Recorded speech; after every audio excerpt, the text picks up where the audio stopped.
right, thank you, everybody.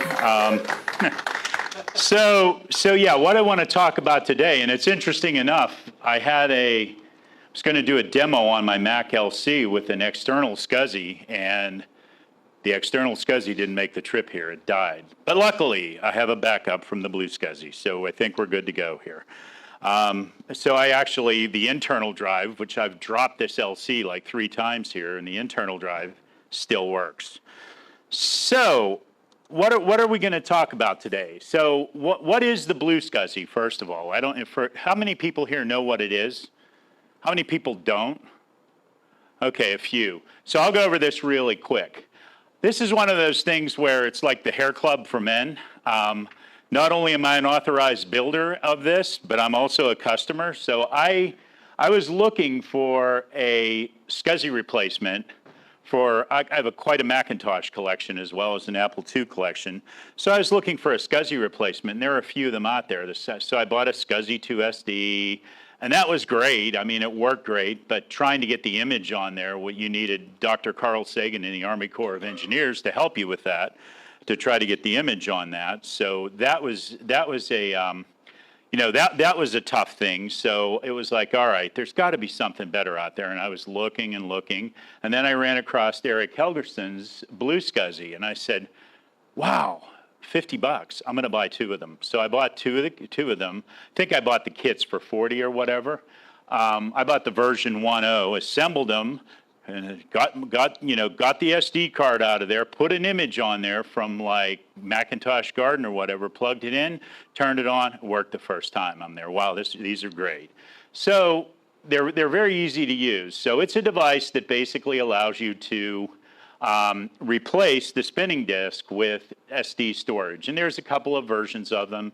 Version 1.1, they look like that. Version 2.0, they look like this. Version 2.0 has a lot more features, faster.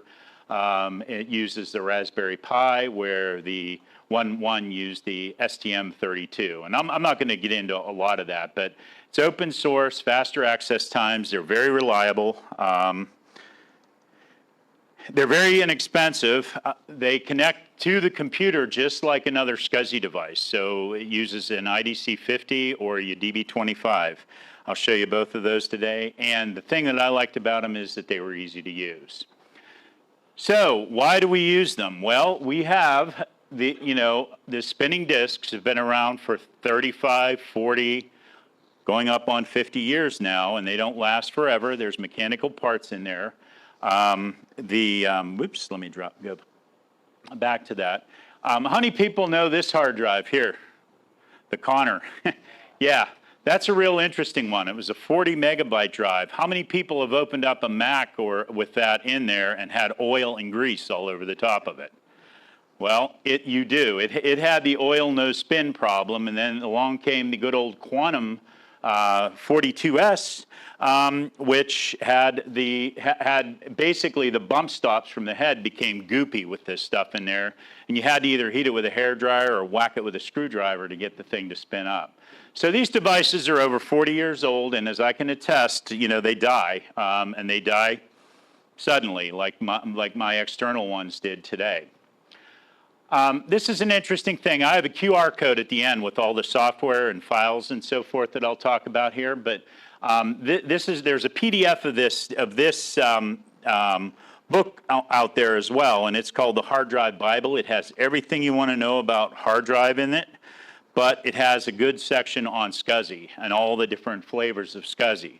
So the SCSI, there's a 50, and again, people think SCSI is really hard, and it's not. It's just sneaky, and I'll explain that in a minute here. So you have a 50-pin IDC cable in SCSI 1, or you have the 25-pin D-type in SCSI 1. It's usually keyed, not always, but it's usually keyed, so you need to observe where pin 1 goes. And here's really the simple thing with SCSI. It's got to have exactly 2 terminators. No more, no less.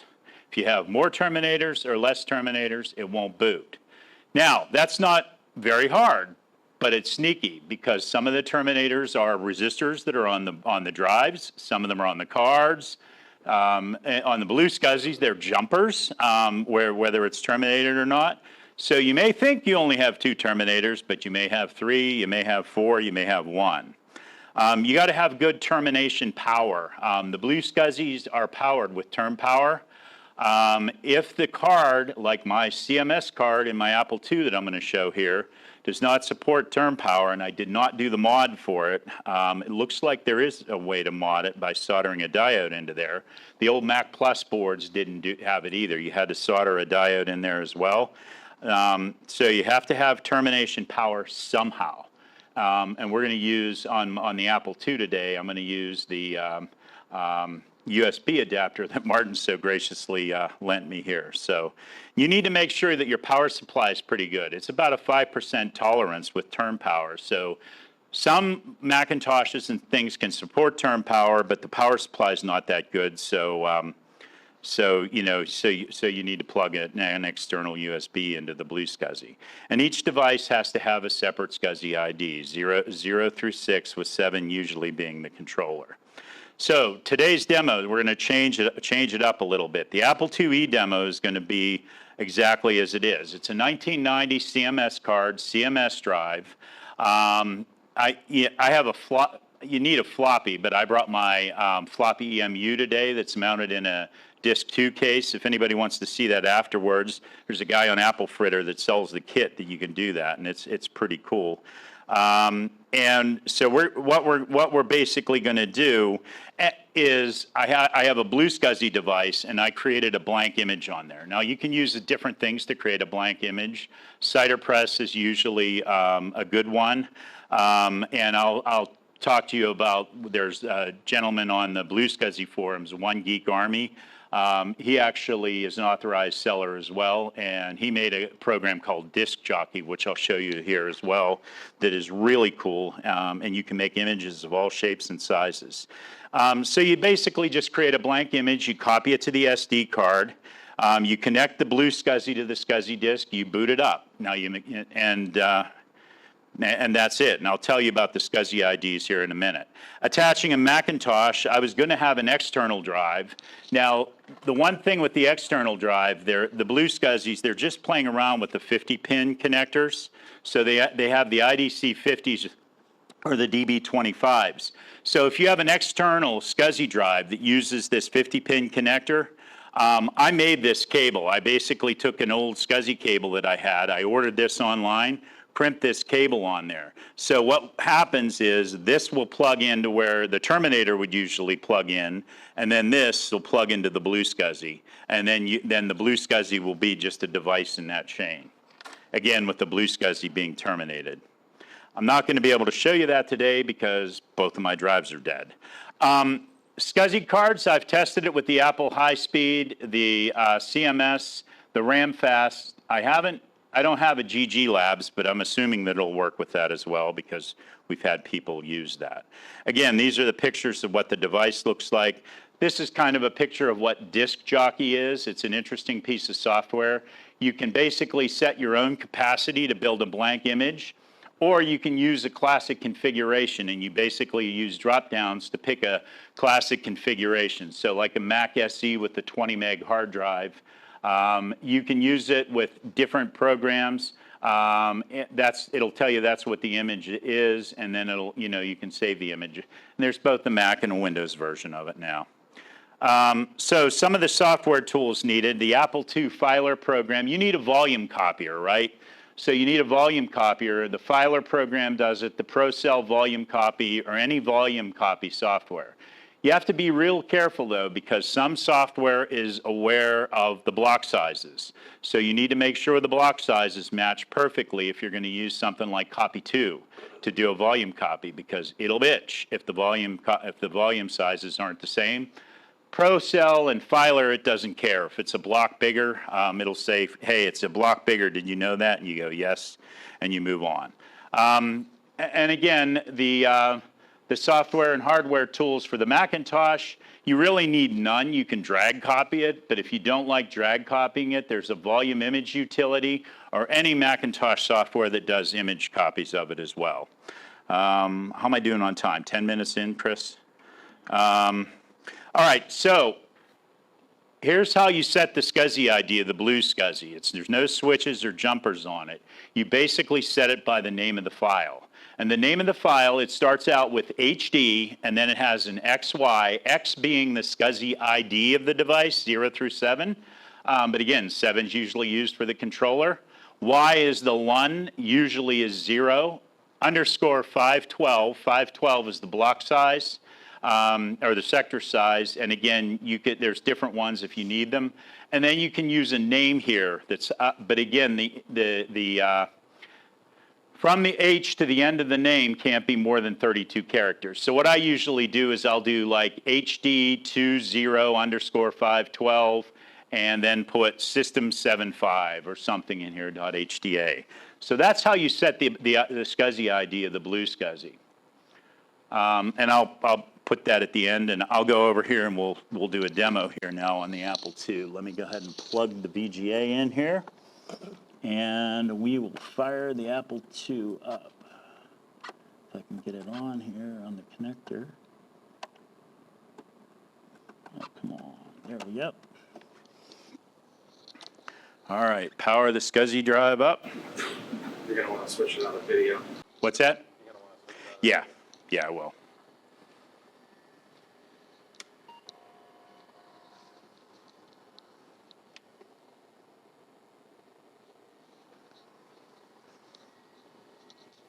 All right, and if anybody ever has the CMS drives, you'll know that they take a little while to spin up. So what I'm going to do is I'm going to bust out of this. I'm going to do a PR number 5, and I'm going to boot off of my floppy HD. It could be a floppy disk, it doesn't matter. I chose to use the floppy HD here. So, whoops, let me get out of the way. So I'll go down to ADT Pro here. And whoops, don't want to do the config, just want to show the volumes. So this should show the volumes in a second here, hopefully. Yep, there's the RAM. There's my CMS SCSI drive. And there is, that's the floppy EMU, and that's the RAM drive in there. Now, what I've done on this is I have a BlueSCSI in here. I have a blank image in there. Now, the SCSI ID of this disk is 6. The CMS drive is 6. So I'm fine picking anything other than 6 or 7. So I believe I named the file like HD30512 or whatever. So it uses SCSI ID 3. So what I'm going to do now is let me go back.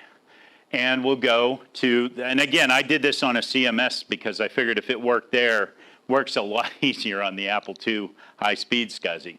So you'll see that I have 2 volumes on this disk drive. So there's a volume 1 and a volume 2.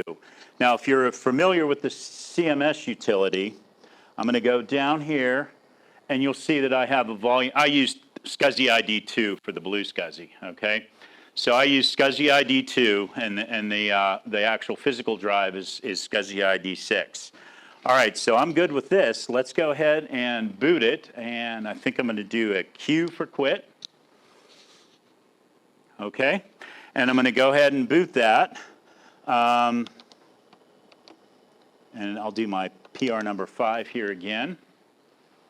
And go over to volume copy.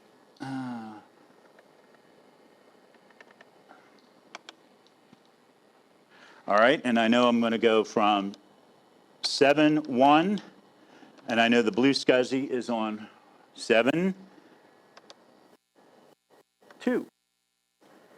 Use extra memory? Sure, why not? Insert original disk and hit return. I do that. And now you'll see insert duplicate disk and hit return. And it should give me, yeah, hold down Apple to force format. So you'll see that I can hold down the Apple key to force the format.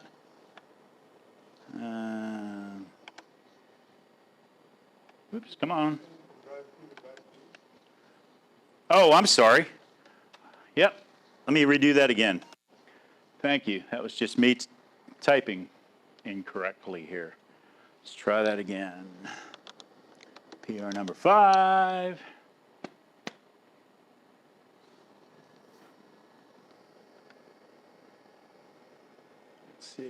volume copy. Boy, this is hard doing this, trying to turn around and look.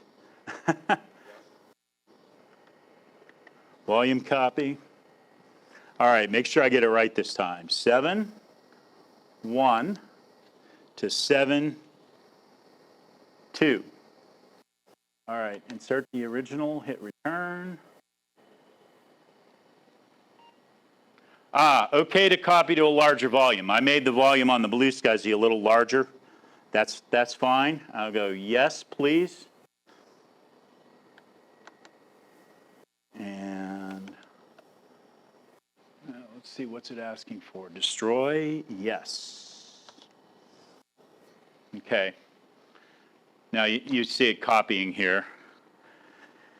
And so we don't have to wait for that whole copy. I have a SD card. It has the image on it of that hard drive. So I'm just going to do a bad thing here and shut this off,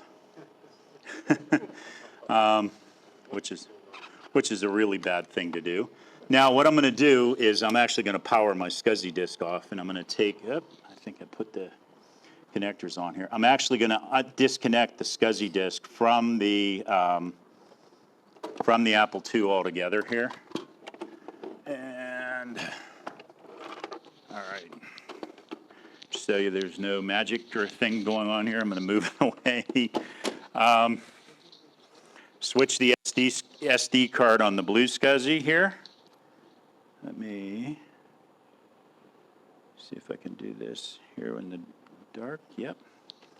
All right, and I will go ahead and plug the BlueSCSI into the SCSI port on the Apple II. And let's see what we get.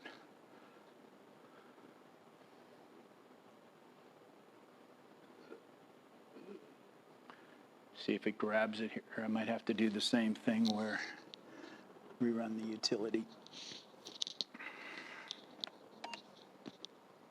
Yep, let me rerun the utility here. PR number 5. See if we can see it with ADT Pro.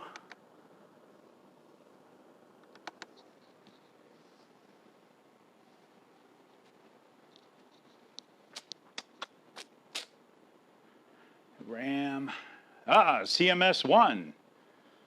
And you'll see that now that's the actual BlueSCSI in there, and it's named it exactly the same thing. And it looks like it's working.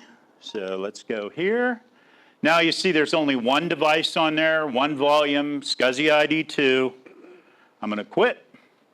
And voila, it we're booted right into ProDOS. So,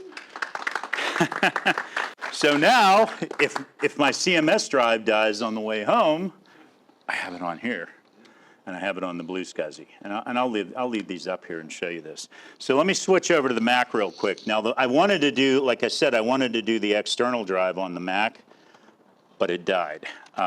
So what I have here, and I'll pop the cover off of here. So what I have here is I have one of those infamous Connor CP40 drives in here. It's not greasy or anything. So if you have an internal drive, you basically in your LC, you get a little connector like this that has 2 SCSI connectors on each end. Just get a regular SCSI connector that has 2 on it, plug it into the motherboard, plug one into the drive, one into the BlueSCSI here. So what I'm going to do here is I'll power this on. You'll see the BlueSCSI will power up. And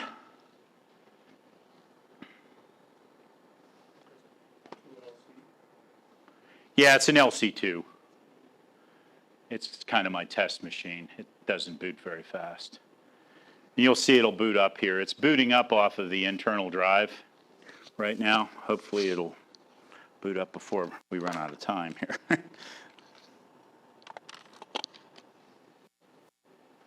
Come on. So it's booting up, and again, I know the SCSI ID of the hard drive, and it's saying this disk is damaged. Do you want to initialize it? So that's my one that I have my blank image on. And I'm like, yes, of course I want to initialize it because I want to copy my internal drive to it. Erase. I'll just call it untitled for now. But ultimately, I'm going to want to name it of what the same thing as the disk. Now you'll see that it's creating it on the BlueSCSI. The green light's coming on here, and it's writing. And I should have one called untitled. This is my one in the Mac called hard drive. I'm going to close all this crap here for a minute, and I will open up hard drive again. I will click here. I'll do my option A and see if I can coordinatedly drag copy it over to there. Yep. So it's starting and it'll prepare the copy.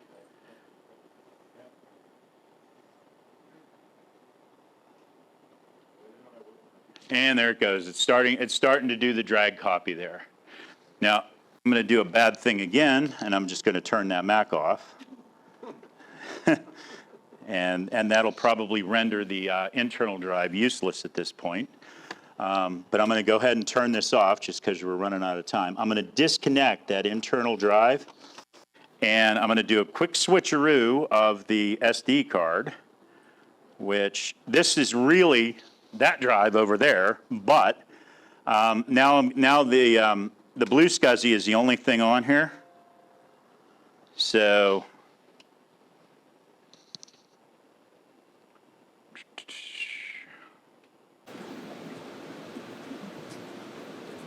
Sir, what is the difference between the previous configuration and this one? one was on an Apple II, one was on a No, you said that now it's going to... Oh, this is the actual copy of the disk. If I would have let that go, then I could have just booted off of that, but I didn't want to. We'll be here all night for that copying over. So Did you disconnect the spindle drive now? yeah, I did. The only thing that's on there you'll see is the BlueSCSI itself. Again, and again, this is this drive booting over there that's dead, but it would have been the internal drive had I had time to copy it. I didn't during lunch though. But again, this. If that drive would work, you would see the exact same thing booting up there, and it's an exact copy of that disk that's on the SD card right there. That's all I have. Any questions? Do we have a few minutes, a few seconds for questions?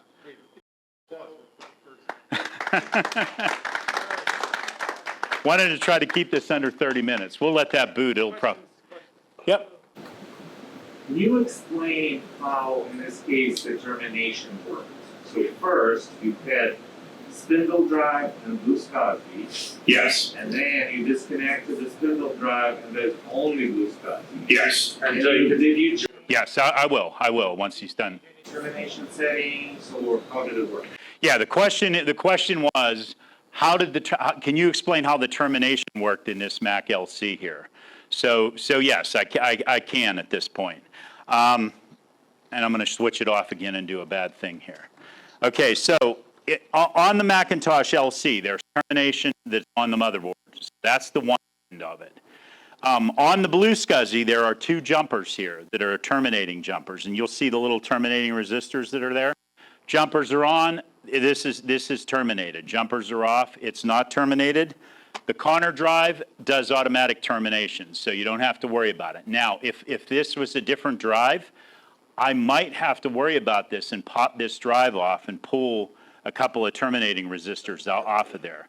Now, I don't have to do that, but if I did or the other thing I could do is pop the jumpers off the BlueSCSI and put the BlueSCSI between the hard drive and the and the motherboard at that point. So I either way would work at that point.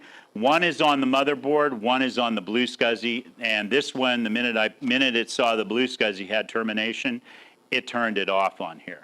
Now on the Apple II, the way that the termination works, again, it's automatic termination on that as well. Again, so this is terminated on, but again, the version 2 of the DB25 has jumpers on it that I can take off to say, take the termination off the BlueSCSI. Version 1 or 1.1 doesn't. That DB25 is always terminated, so you got to be careful of that. Did that answer your question?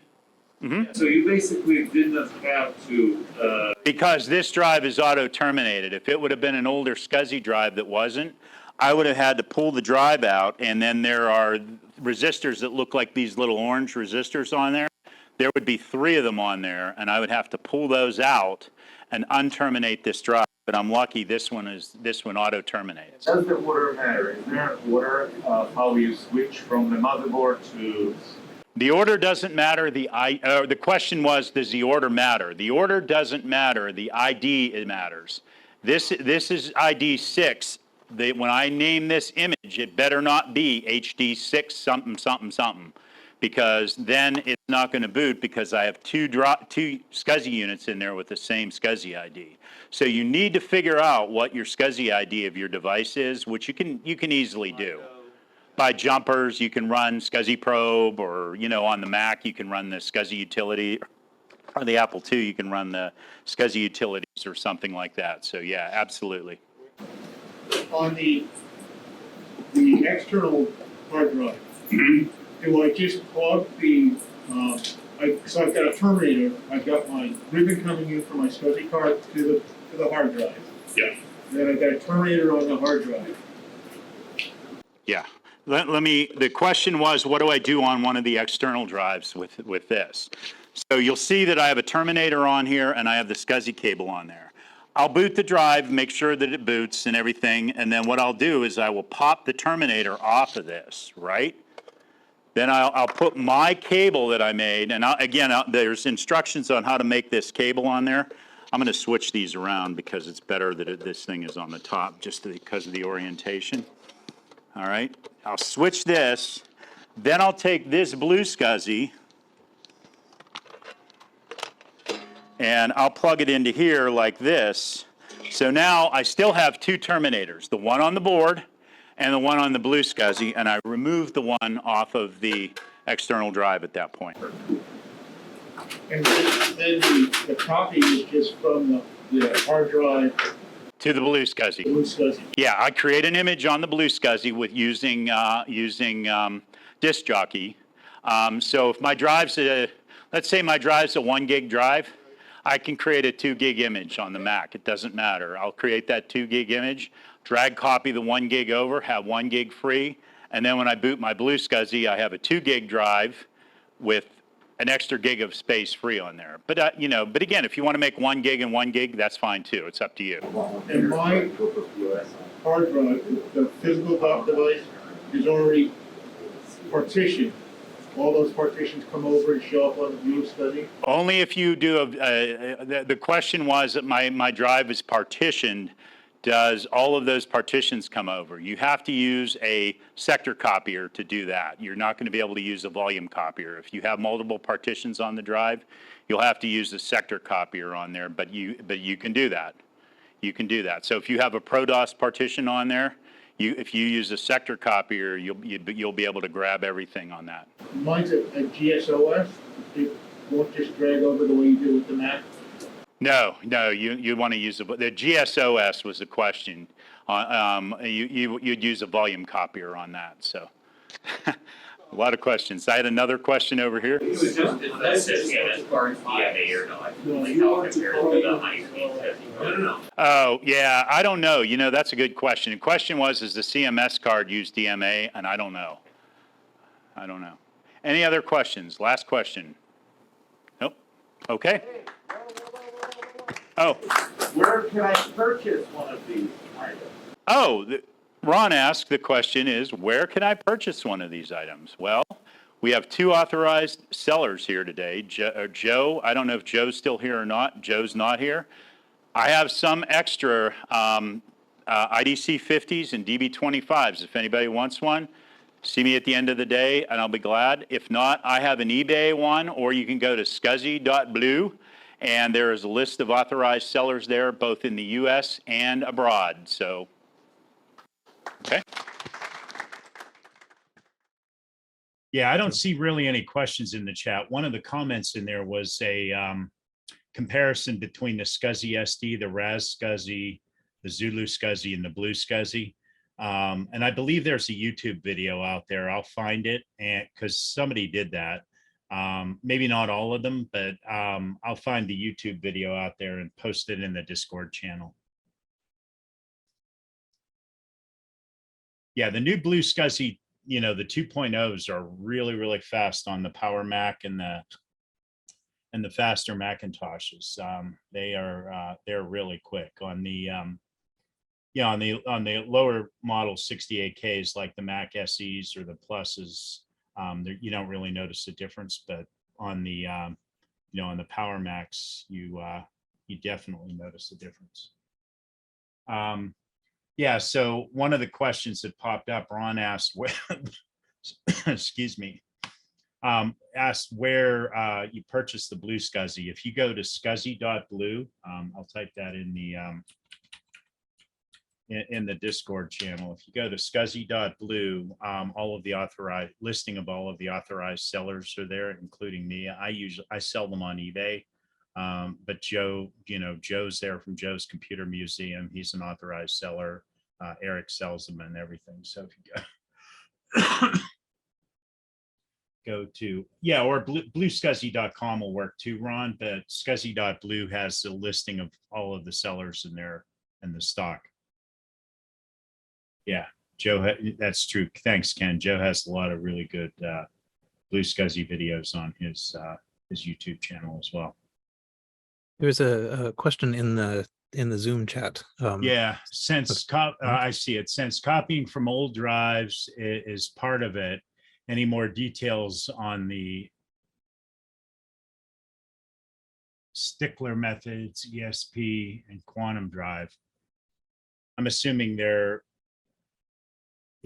question is about asking about the drive sticking.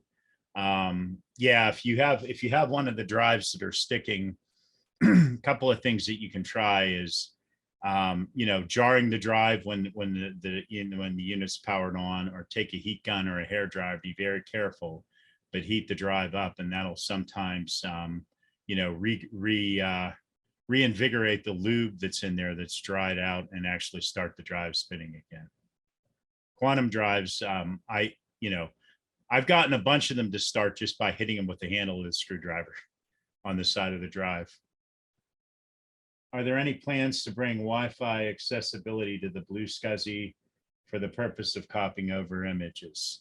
Yeah, maybe yes, maybe no, probably yes.